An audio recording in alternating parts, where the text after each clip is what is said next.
Hello and welcome everyone. Good evening or good morning and good afternoon to those of you who are logging in from elsewhere around the globe.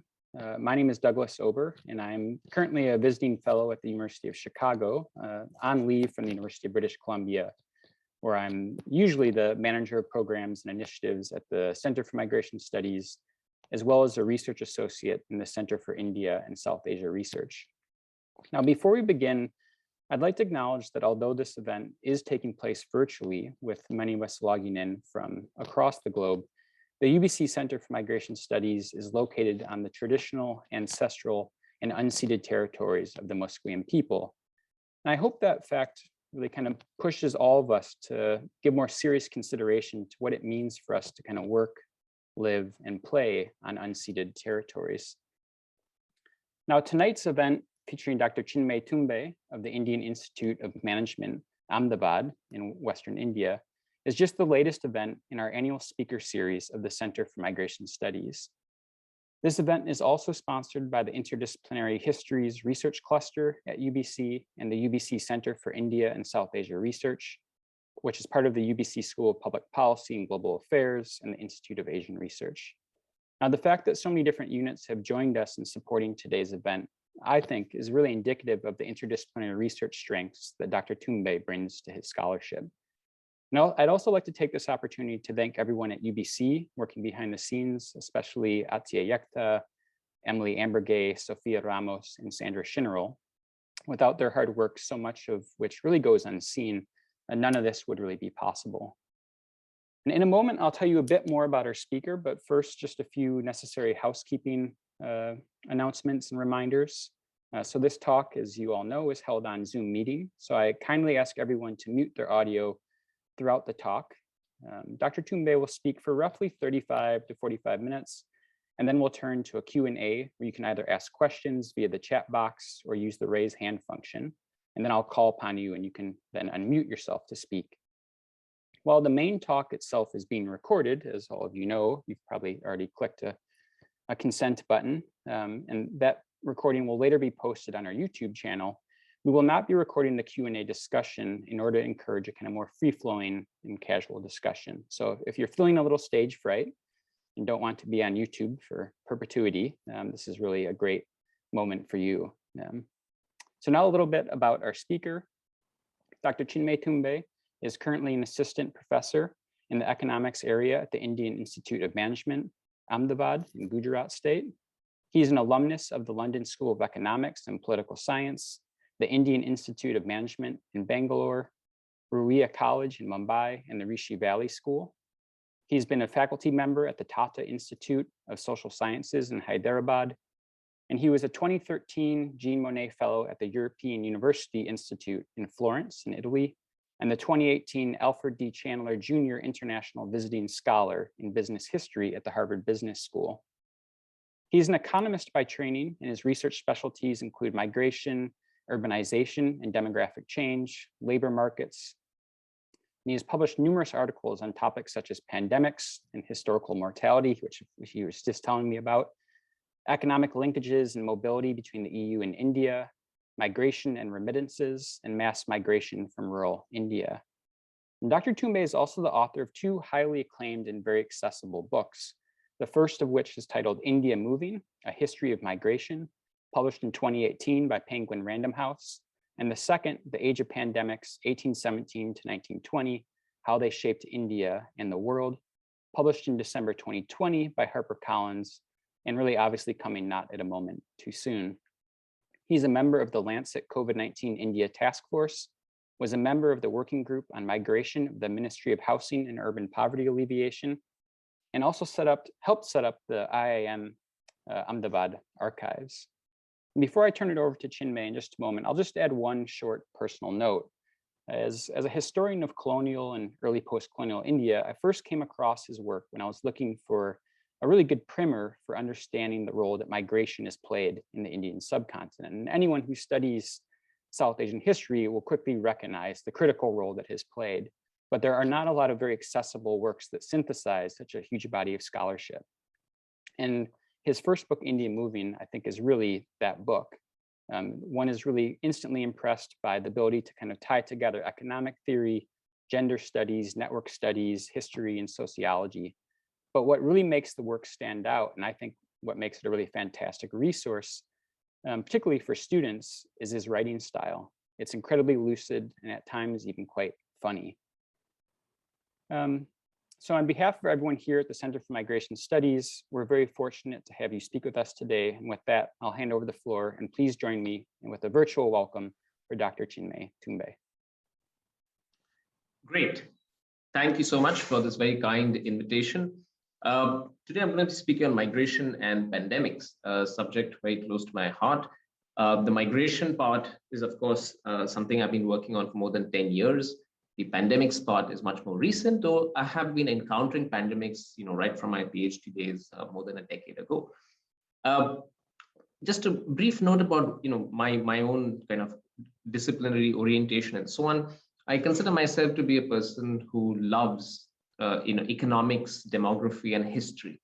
And so much of my work revolves around these three disciplines. And migration, as you'll know, is a very, very interdisciplinary subject, and you can really understand or try and understand migration from various perspectives. In today's presentation, I'm in a way going to give you a flavor of the two books that I've written. I'm going to give you a sense of what's the connection between migration and pandemics, especially in India. Right? So this is not going to be a presentation of around the world, though there will be some stuff outside India as well. But primarily, this is about a country which I am currently based in. I live in Ahmedabad, which is a city in Western India.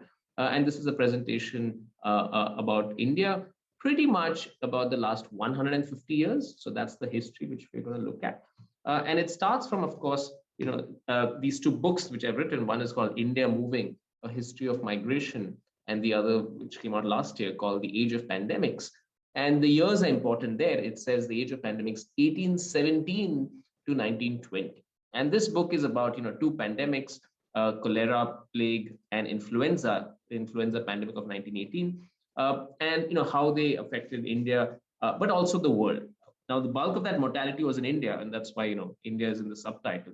But that book also takes you a little bit more than that. Now, why do we need to understand migration and pandemics, especially from a historical perspective? And let me just start with a motivating slide of why this might matter. Last year in 2020, India faced a truly remarkable crisis. I say remarkable because it's really not happened before. The last time we saw such scenes in India was really the partition of India in 1947, when millions of people made the move across India's borders to Pakistan, East Pakistan, West Pakistan, and so on. And that was a horrific sight. A lot of people died. Thankfully, not as many people died last year, but the sights was similar. And this was internal migration, not so much international migration, but it was clearly something that everyone, including the government, described as a crisis. That is a migration crisis brought about by a pandemic. Right? So it's a COVID pandemic-induced migration crisis where we started to see horrific visuals of people walking back home, in some cases, thousands of kilometers, in many other cases, tens or hundreds of kilometers. Now, as a person who deals with history, when I started seeing these images last year, I was, of course, horrified as a person who works on migration, saying, this clearly need not have happened. But as a person who deals with history, I was also struck by the fact that I've seen this before. The fact that we say history rhymes, history repeats itself. The image that is, now on your screen on the left is a very similar image of an exodus. And it was taken, it was illustrated it came out in the Illustrated London News on 6th February, 1897. Now the plague, this is about the plague pandemic. Plague really, arrives in Bombay in late 1896. And in 1897, these special trains are arranged and these migrant workers are going back. And if you see these two pictures, they're both on migrant workers. They're both reflecting an exodus, and they are both reflecting the pandemic. In fact, even the visuals are so similar. In one case, the man is holding the child on his shoulders. In the other case, there's a woman who's holding a child by her arms. Right? It's just remarkable how similar it is. Of course, the difference is that in one case, a means of transport was open.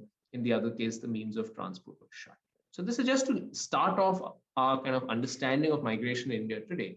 Of course, we're talking about internal migration in this particular slide, but the remarkable similarity, that is, pandemics do have certain kind of, what I've realized in my research on pandemics is that there seem to be some similarities going around these pandemics of the past, especially when we compare it with COVID. And that's what I'm going to do today. I'm going to show you stuff about past pandemics and connect it with what we've seen in the COVID pandemic, especially in connection with India. Now, to give you a sense of when we talk about pandemics, we are in the middle of a horrendous pandemic, the worst in a way since 1918. AIDS, HIV/AIDS was also really bad, but it's a very different kind of a pandemic. In an earlier age, 1817 to 1920, I've argued that over 70 million people died, and this is this is an underestimate. But what's interesting is that out of the 70 million people who died in cholera, plague, and influenza, most of them were in India. More than 40 million people who died in that were in India. And the number of people who died in India was the highest in each of those pandemics. And that's one of the reasons I wrote this book on pandemics, because I thought this history of pandemics in India was surprisingly unknown to the Indian population. And we had remarkable claims last year saying, oh, nothing can happen to India, and so on. Unfortunately, the second wave of COVID has been brutal for India. And so the mortality numbers are very high. And so if you look at COVID, if you look at the reported numbers, India has lost about 500,000 people, and globally it's about 5 million people. But that's only the reported numbers. And we know there are tremendous underestimates, and I've been working on those underestimates as well. But as we speak, the excess mortality estimates now for the world stand at over 10 million. So that's a very bad pandemic to be in, COVID-19. And India, again, has been, in a way, the epicenter of mortality.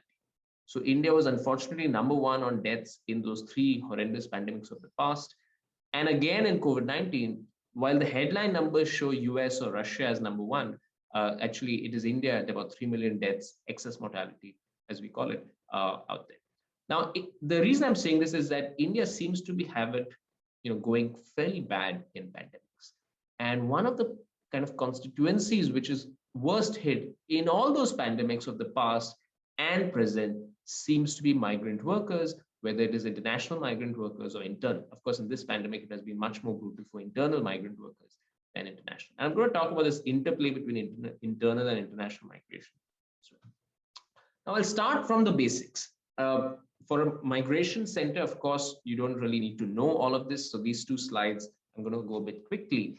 But when we talk about movement, there are multiple types of movement. Typically in migration studies, sorts this into something called as internal migration and international migration. And much of the discourse on migration around the world, of course, for example, in the US and Canada, will center on international migration. That is because, of course, immigration rates are typically more than 10%. In India, for example, immigration rates are under 1%.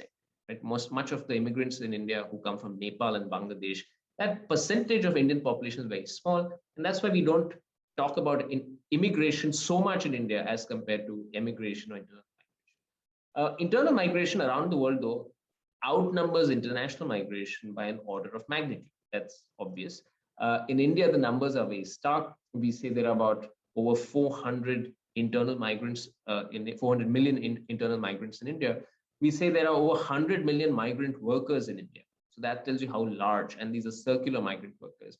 And international migration, we say in India now, the emigrants about 20 million or so, and the diaspora is about 30 million or so. And I'm going to show you a map to tell you about how Indians or where Indians have gone around the world. The key thing to note about Indian migration, or migration of the subcontinent, is that it differs from many other countries of the world in how circular it has been.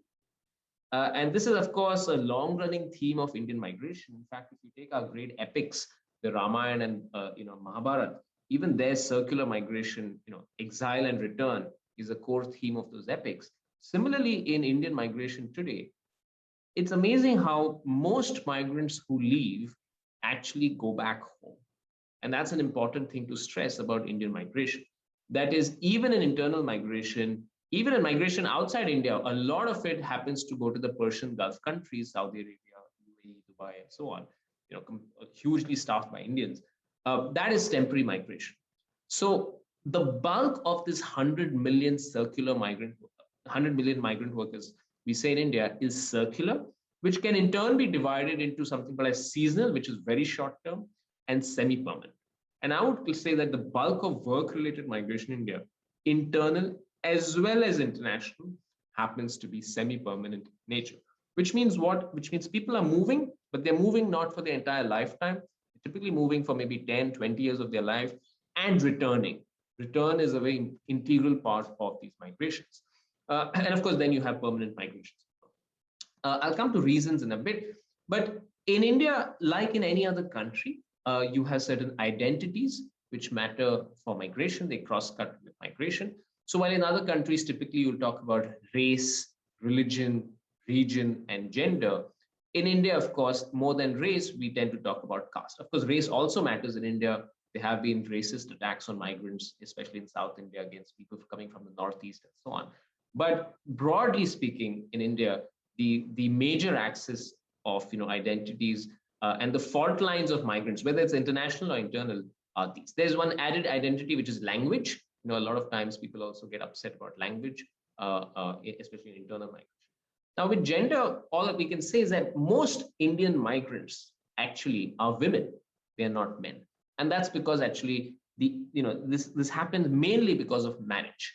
That is, there are strong rules of exogamy, which means the woman has to leave her village and move to the next village or the next town. And hence, the census of India classifies her as a migrant. But when you look at motivations to work very specifically, that is hugely male-dominated in India.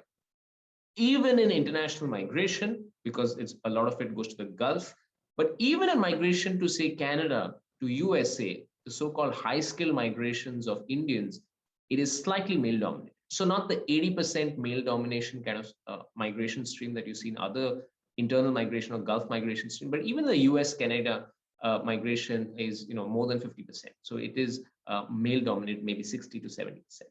Okay, so gender in India, the thing to remember is that most internal migrants are women, most international migrants are men, but most migrant workers even within India tend to be men. So it's a very male-dominated migration for work streams.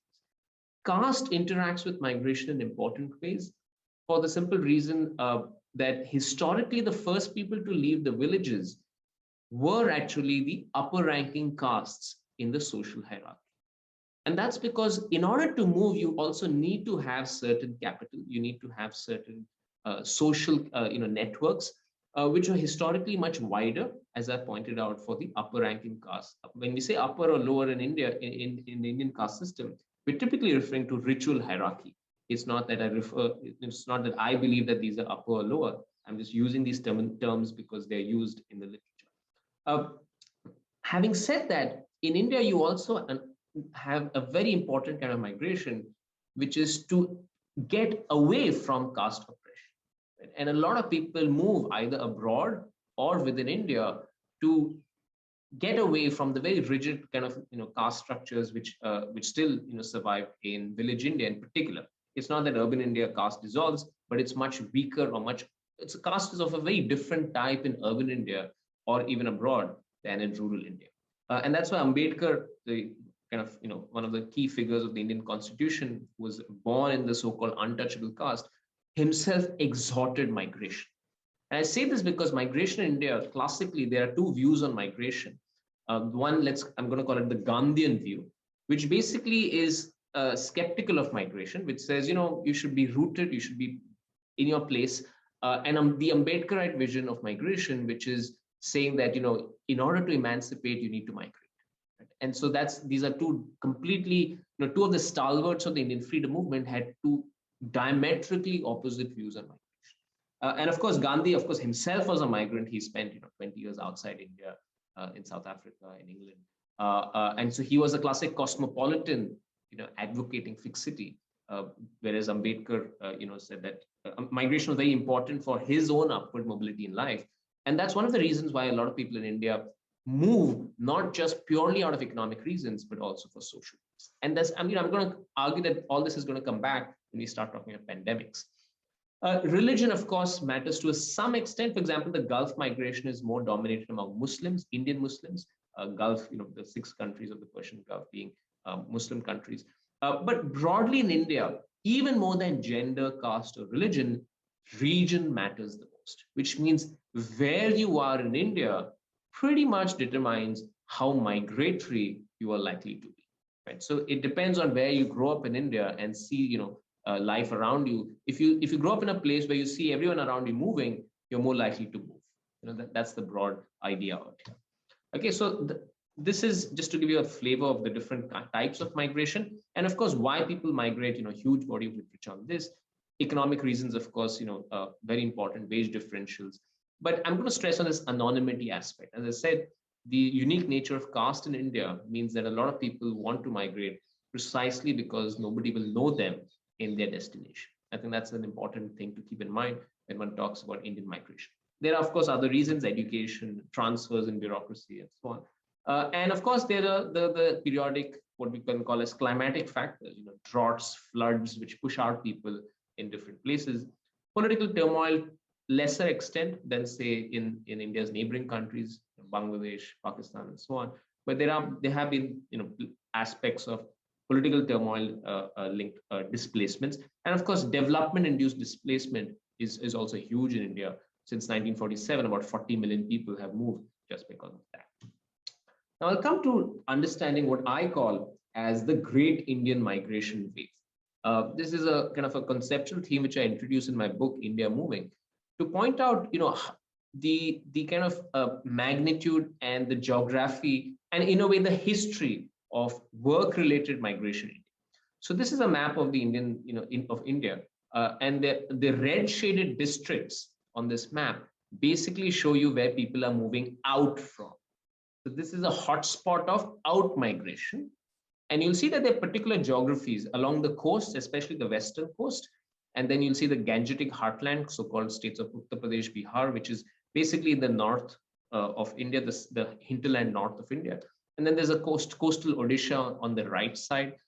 There's stuff in the Himalayan region. Nepal is not marked on this map, but if you look left of Nepal, you'll see red shaded region. The entire Himalayan region, actually, the Himalayan states of Uttarakhand, Himachal in India, and the country of Nepal are essentially remittance zones, which means they send out a lot of people and earn a lot of remittances.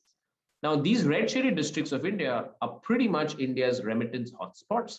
They get a lot of money from migrants outside. And there are three core features of these migrations. They're remittance based, they're semi-permanent, people are not retiring where they're going, and it's male dominant. And where are they going to? They're going to either the main cities of India or major cities outside India. This is not just a map of internal migration, it's also a map of international migration. Because you look at down south, there's a state called Kerala, and you'll see it's completely marked in red.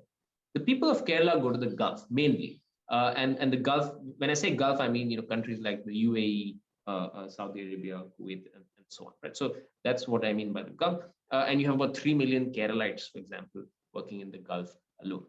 Now, what explains this geography? Is it just poverty? Is it the fact that the poorest parts of India move? The paradox of Indian migration is that the richest parts of India, which is basically this part out here, which is Uttar Pradesh and Bihar, have about the same rates of migration as the state of Kerala, which is actually one of the richest parts of India. So just think about it. The richest parts of India and the poorest parts of India have the same rates of out migration, but they're kind of going to different destinations. The people from Kerala go to the Gulf, people from UP Bihar are going pretty much all over India, and also started going to the Gulf too. Now, the reason I'm showing this map is because when we talk about pandemics, what happened last year, these geographies were much more affected in multiple ways. They were affected because, of course, migrants were dislocated in a big way. But these economies, these red shaded economies of India, are also thriving on migrant money, right? Remittances. Kerala's remittance to GDP ratio is about 30%, right? Which is a huge number by any global standard. And when migration gets affected in the destination, either by income loss or lockdown, what I'm trying to point out here is that all these red shaded parts of India also get affected because they thrive on the money that's sent back from migrants. So it's not just that the migrant gets affected or the city gets affected. Migration links up many places so that if you lose a job in Dubai, Kerala gets affected. You lose a job in Delhi and a migrant worker's family and village in Bihar, for example, gets affected. And these migration distances can be fairly large. People are moving thousands of kilometers within India and outside. Right? So this is broadly the map. And in terms of why the map looks like this, you'll see much of central India is not part of the story in as much as the sides. I mean, a lot of this is in my book, India Moving, but to put it very shortly, historically formed migration networks are very important. The way the British, for example, recruited in the late 19th century turns out to be very important because they created a kind of a part dependency on how migration networks evolved across the 20th century. The number one reason that explains this map, of course, is population density. Where you find extremely high density on arable land, you find much more out-migration. So that's one of the most stylized facts of Indian migration. Central India, the Deccan Plateau region is relatively less dense, and that's why you get less pressure, so to speak, to migrate. To tell you how persistent these migrations are, I'm just going to show you the sex ratio chart to give you a sense of how persistent. This is a chart. The x-axis is 110 years of census, right? And India is often known for the missing women story, whereas sex ratios in India are fairly skewed in the sense women are missing, as Amartya Sen once famously said. And you see the all India line is on the lower side. That is, there are far more men. There are about 950 women to about 1,000, or 950 females to about 1,000 males. But in districts like Ratnagiri and Udupi, both hotspots on this map, they're on the west coast of India marked in red, for over 100 years, these are districts which have been sending out men in the core working age groups, and these men then return when they turn old, and then their sons go and do either the same jobs or different jobs. So this is a remarkable story, and that's why I call this the Great Indian Migration Wave, because this is the world's largest and longest voluntary migration system in the world that we see today, right? And its connection with pandemics is that, of course, what we see today has also happened in the past in precisely those places, because they've been hit by pandemics in the late 19th and early 20th century, and they were again hit in 2020 and 2021. Right? So there's this remarkable continuity, precisely because migration has been persistent. There's been continuity in how they have been affected by pandemics, precisely because people have not remembered either the migration histories or the pandemic histories.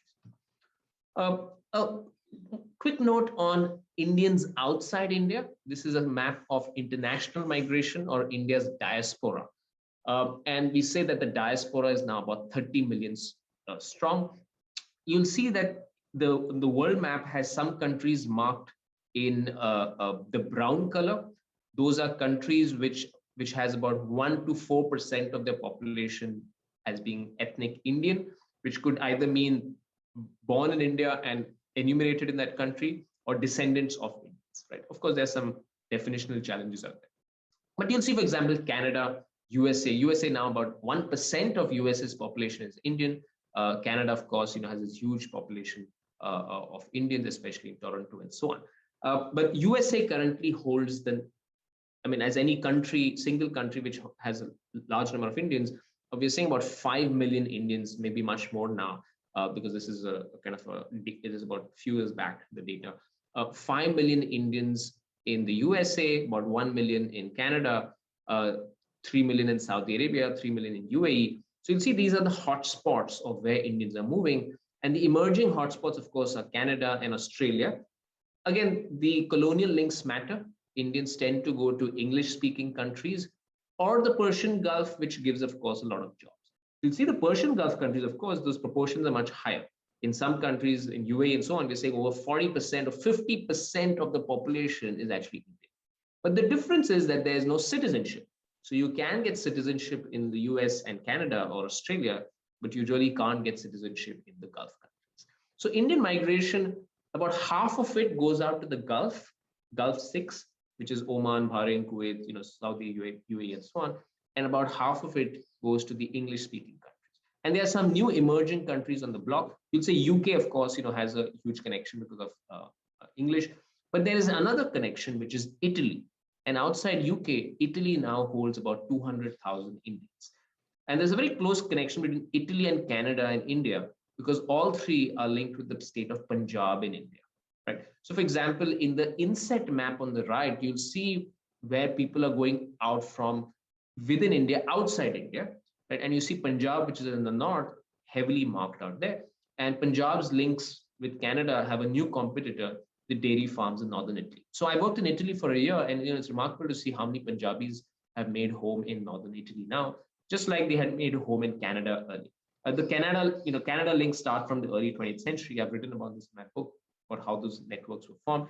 But the idea out here again to show it is to convey that means when we say India as sending people outside, when you look at this inset map, you realize it's not obviously all of India sending people outside. There are a few districts, I would say about 40 to 50 districts, which send out the bulk of Indians out of more than 600 districts. Right? For example, from Punjab, we're not even talking about Punjab, we're talking literally 1 or 2 districts, Hoshiarpur and Jalandhar, for instance, which send out the bulk of the people to Canada. Right? And that again reinforces this idea about how networked migration is, especially Indian migration is, because migration often happens through kin-kith networks and so on. So who you know outside matters, and that's how these chain migrations are created. Now, this map also shows you countries marked in the red font. That is what we call as the old diaspora. These are countries in which Indians migrated to in large numbers, in the millions, in the late 19th and early 20th century. Countries like in the Caribbean, Eastern Africa, South Africa, Gandhi was most famously there, Mauritius, Sri Lanka, Fiji, Burma. I mean, just like you had the Gulf countries today, Burma or Myanmar was a huge magnet for India 100 years back. In fact, there were districts in India which used to send people to Burma and which now send people elsewhere. Right? So this is just to give you a flavor of where Indians are outside the world, about half in the Gulf, half outside, many English-speaking countries. And there is this also old diaspora to contain.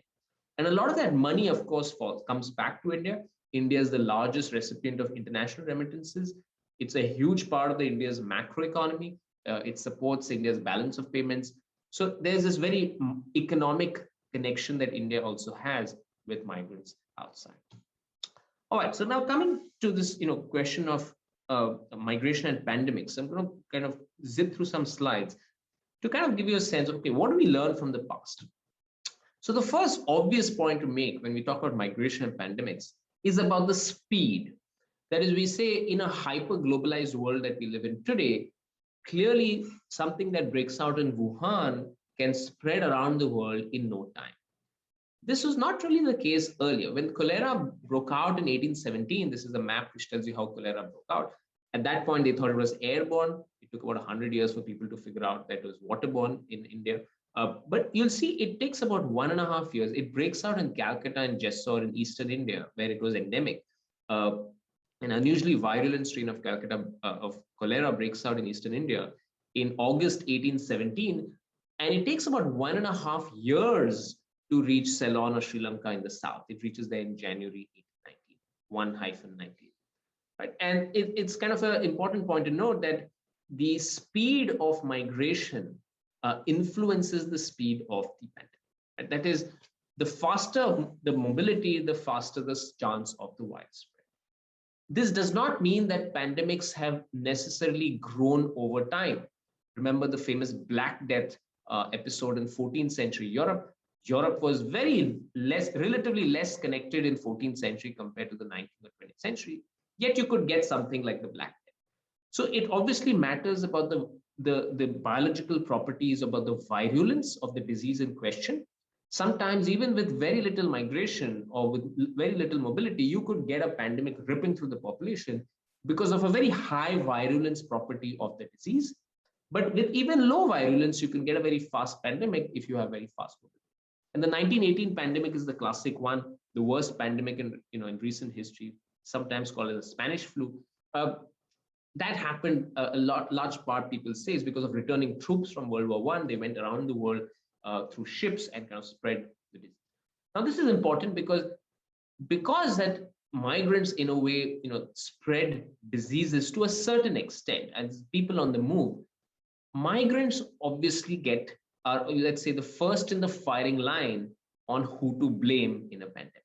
I think that's a very important point to make, that migrants get the worst deal in the pandemic because they are often the principal scapegoats. Right? So you don't know what's really happening, and the first point that you need to blame is migrants. And there is a long history over the last 150 years, especially in the late 19th and early 20th century, of this scapegoat. The second stylized fact I'm going to point out of pandemics and migration is migrant flight from cities. You might think this is only internal migration, but this is also international migration. People leaving, for example, New York and going back to Europe in the late 19th, early 20th century, and similarly, internal migration, people leaving New York and going back. This is a cartoon from the US during the cholera pandemic years, which basically says cholera, which emerged from Eastern India, spread around the world, throughout the 19th century. You remember Marquez wrote a book called Love in the Time of Cholera, which tells you how endemic cholera had become even in Latin America, South America, by the end of that century. In the US, it struck very badly in 1832, 1849, and 1866. And this kind of chart tells you the essence of the economic impact of pandemics on both migration, urban real estate, and so on. This guy is saying, you have to come down with your rents. I intend to occupy these premises myself. And why do rents come down? Because migrants flee the city.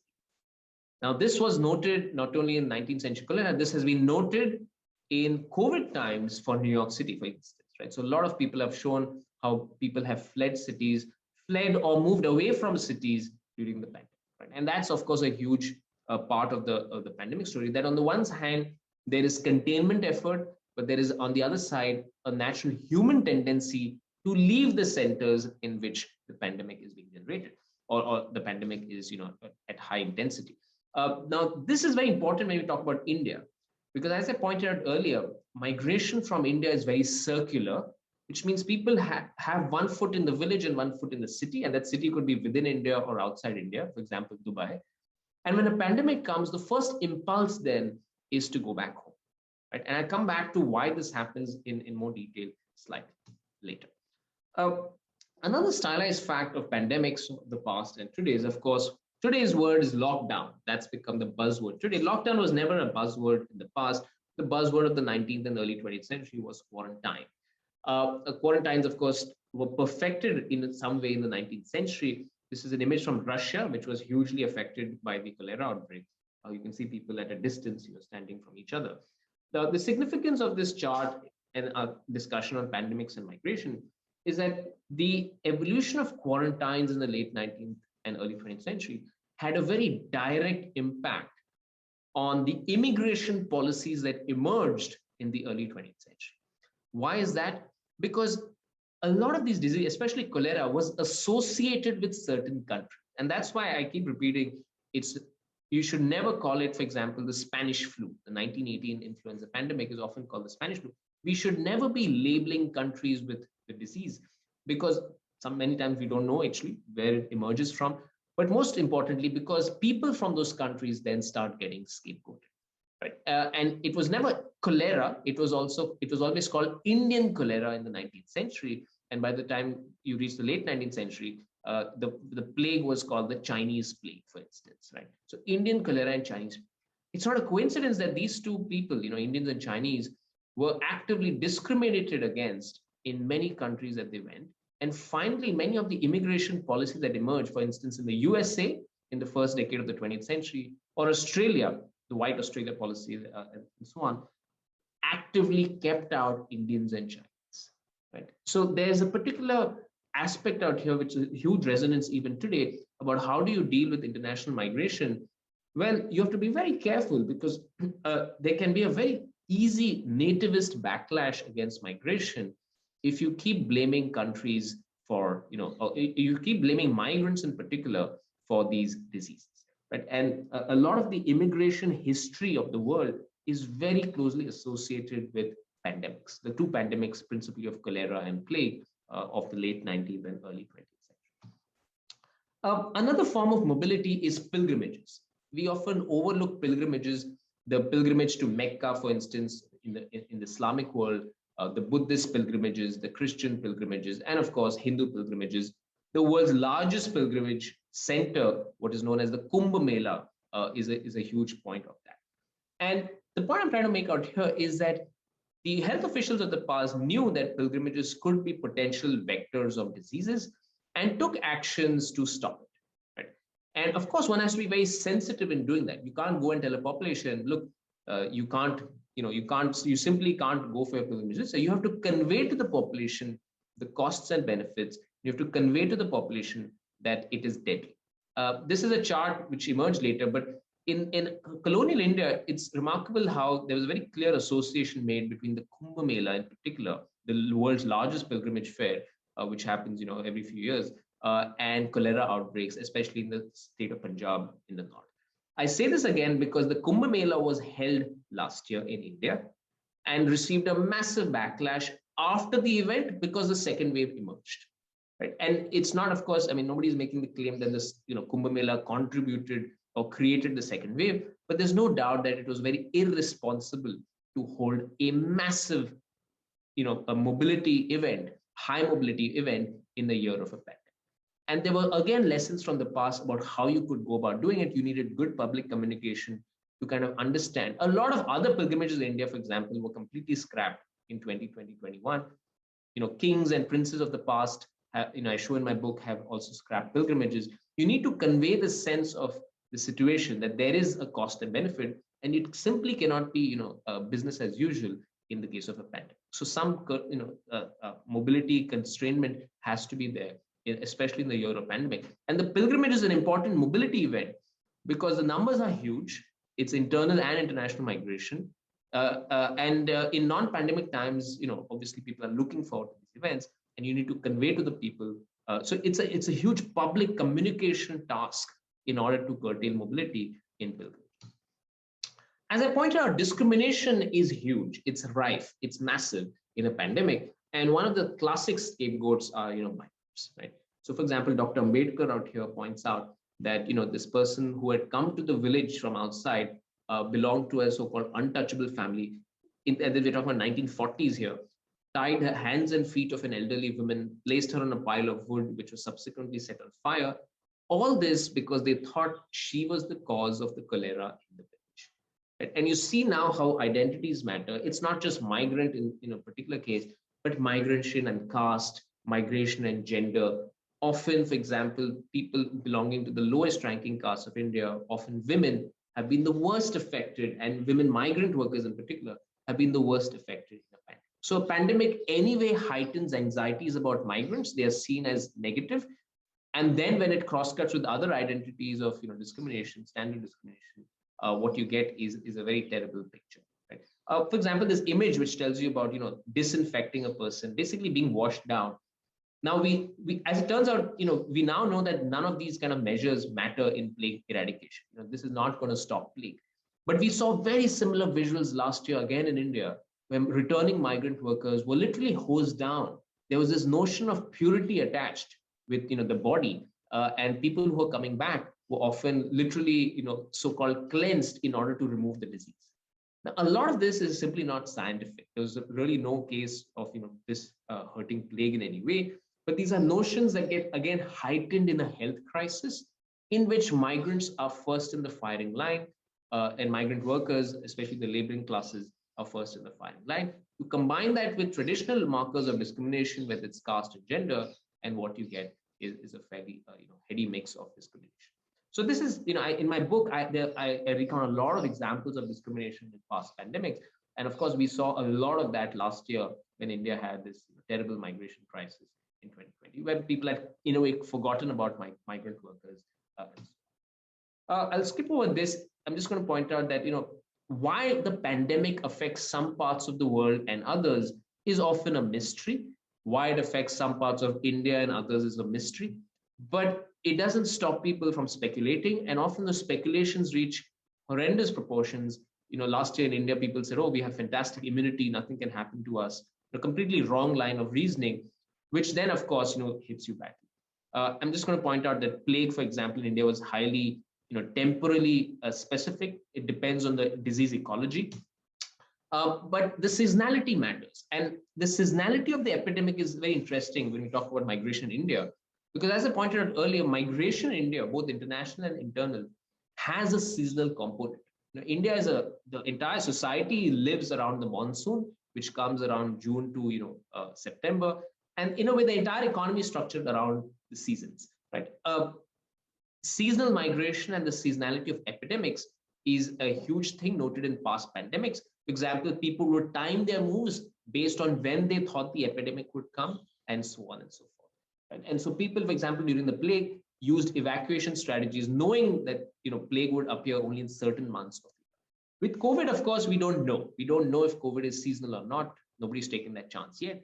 But hypothetically, if COVID becomes endemic, hypothetically, if it turns out to be seasonal, it's interesting to see how the migration responses will in turn be shaped by that. I'm going to skip over this just to tell you about the significance of good quality camps for migrants, especially. Come back to this point of anticipating reverse migration. As I said, the stylized fact of migration is migrant flight. This could be by flight in the sense of planes. This could be in terms of ships. This could be in terms of trains. But the desperation to get back home, which is of course very natural. In a pandemic, you need to anticipate it and take precautionary actions, which means if Indians are stuck outside India, there has to be good diplomatic channels opened out. You need to have some sort of understanding that if people are truly stuck in a foreign land, some sort of social security welfare measure probably has to be provided. Otherwise, these people are going to suffer quite a lot. This matters, of course, because we have policy experiments of the past as well as last year in India to tell you that if you take actions, especially on internal migration, very drastically, things could backfire quite spectacularly. The Chinese, for example, shut down the trains for migrant workers in 1911 during a deadly plague outbreak. And what they got was a full-fledged humanitarian crisis. It's remarkable, the similarity between that event and what happened in India last year. Why? Because in internal migration in particular, the psychology of return is so strong that even if you shut down the trains, people can always walk back, something not available, for example, for the classic international migrant. Right? So you have an example from past pandemics where abruptly disrupting an internal migration stream gets you an even bigger crisis than what you had kind of planned for. Okay, sometimes, of course, diseases can be extremely virulent. The 1918 strain, overwhelmed the population. It didn't really matter whether the trains were on or off. The virus just ripped through the world. It reached remote Alaska where there was not much of transport. It reached remote parts of Iran where there was no railways. So sometimes the transport system just doesn't matter. The disease could be so virulent that it overwhelms the entire population. I'm going to skip some of these slides on the influenza and come to this point about migration and pandemics very centrally. Now, every pandemic, the paradox of this is that every pandemic requires some migration. That is, for a disease to reach from point A to point B, most of the times the vector is the human being. Right? In some cases, like the plague, you could have rodents, migrating from one place to another and transmitting the disease to humans via the bite of rat fleas. But in most cases that we've seen in pandemics, it is a human being that transmits. And that is why the obvious containment strategy is to put a ban on mobility. Now, as governments around the world have realized, curtailing migration is not as simple as it sounds. The minute you have a travel ban, you get people who are desperate to go back home. What do you do about them? How do you deal with such populations?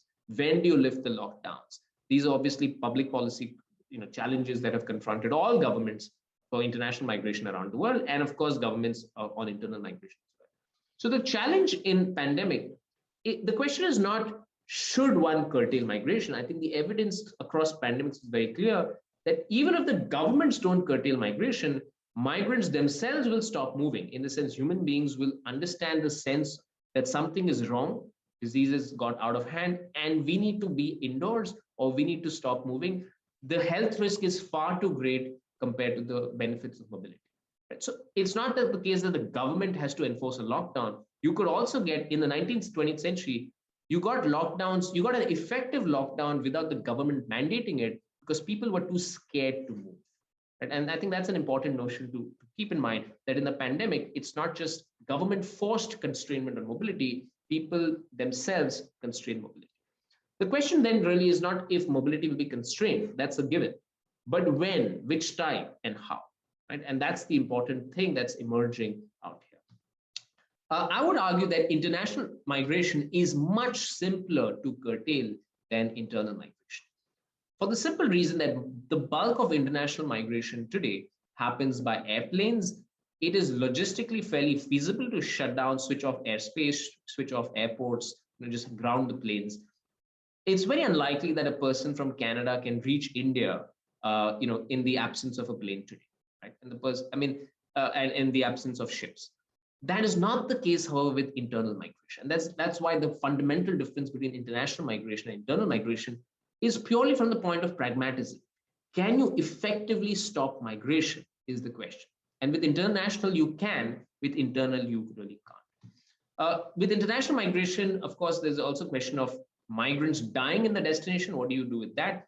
In the case of India, what we've seen is, of course, substantial mortality among COVID mortality. For example, this is a chart on Kuwait, which shows you Kuwaitis' death rate being much higher than non-Kuwaitis, but that's because of the age profile. Migrants are much younger. But you see how the spike in mortality, the blue line, which is non-Kuwaitis, and non-Kuwaitis are mostly Indians, has also risen, right? So there is a public policy challenge, not only in terms, think of from the perspective of the Indian government, it's not just that you have to deal with Indian migrants stuck outside India, but in a pandemic, there's an added crisis that these migrants also might be dying, right? And so often you have this added concern that you have to get dead bodies from across the border back home. That's a huge public policy challenge, which I think a lot of research, also needs to focus on about what's the best way to make arrangements for that. So pandemic really heightens all these concerns. I'm going to skip this just to point out that in India, at least, international traffic, the lockdowns, the closures, hit international traffic much more than internal traffic. And these are just numbers on domestic air traffic, but you'll see how the dip in 2020-21 for international traffic has been much more than what it was for internal traffic. Having said that, remittances, international remittances has been remarkably resilient in the face of this pandemic. And that's again another plus point on this whole thing of remittances and development. That is, it seems that you would think that a lockdown, job, foregoing jobs, etc., would heighten the remittance crisis.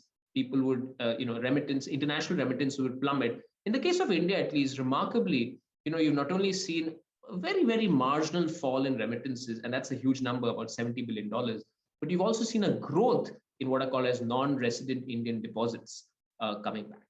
That also tells you that, sometimes remittances are also used to kind of help your families back home. A lot of studies have documented how earthquakes and so on, remittances go to those regions in order to help people. So India has been lucky in that sense. That is why the international migration story was hit in a big way. Remittances were remarkably resilient, and that's formed an important financial line for many families who are otherwise affected back home. In internal migration, India had the strongest lockdown in the world.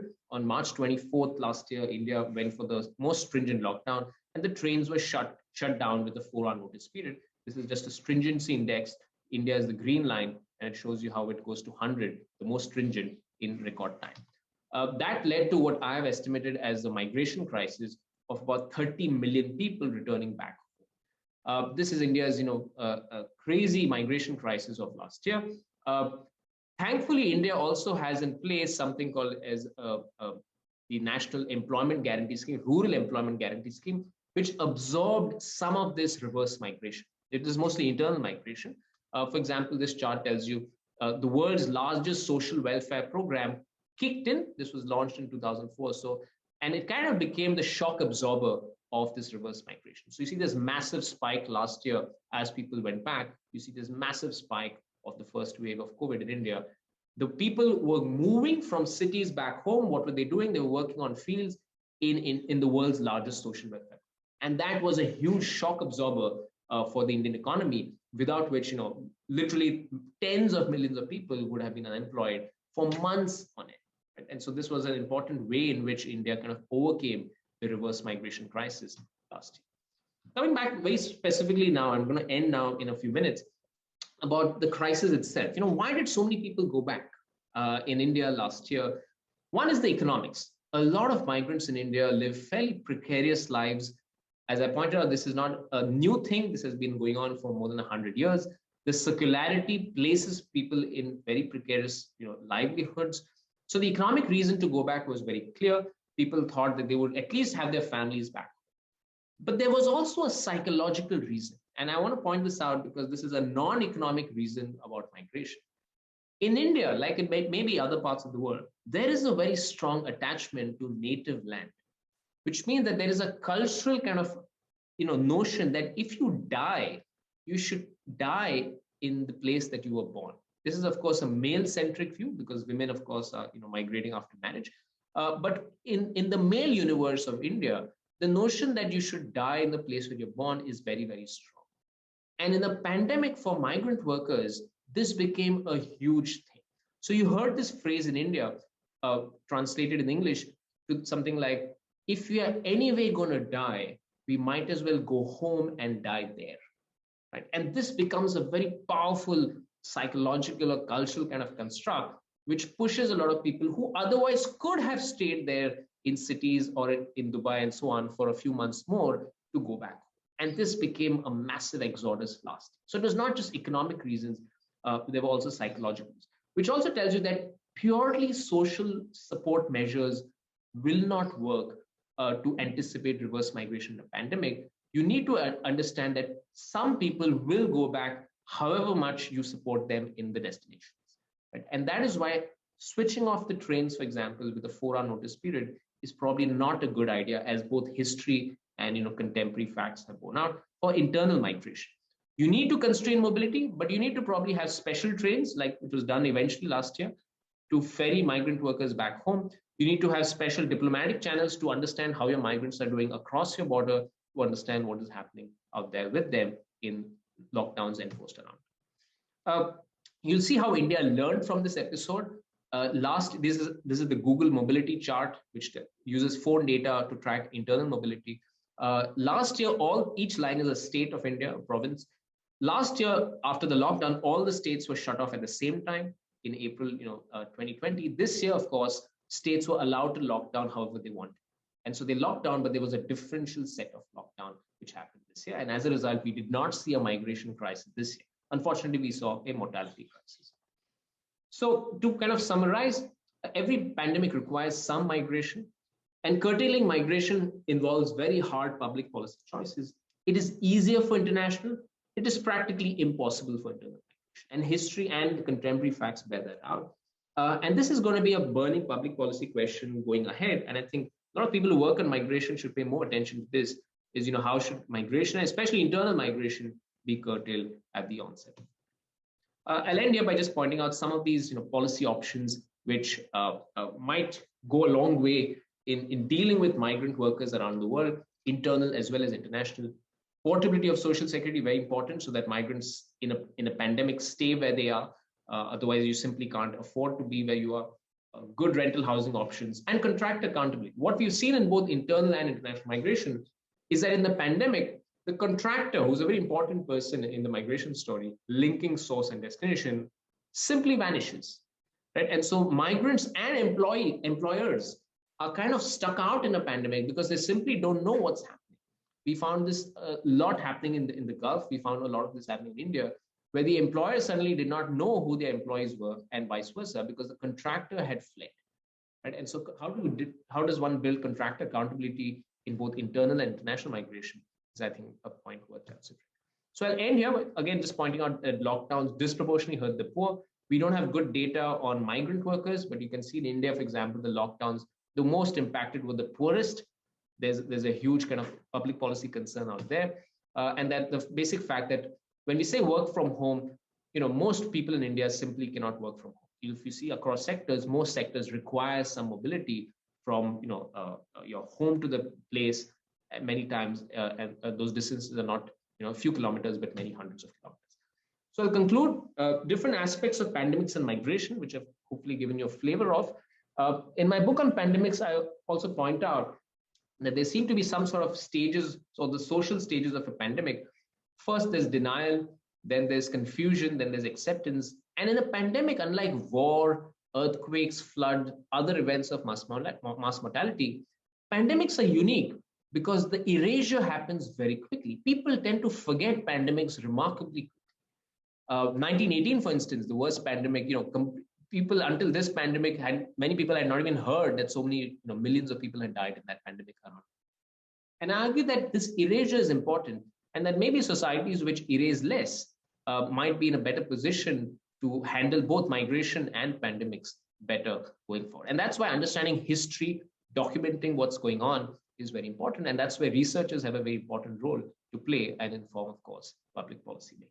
So with that, I'll end. These are the two books. If you get the opportunity, hope you can read it. I'll be happy to take questions now.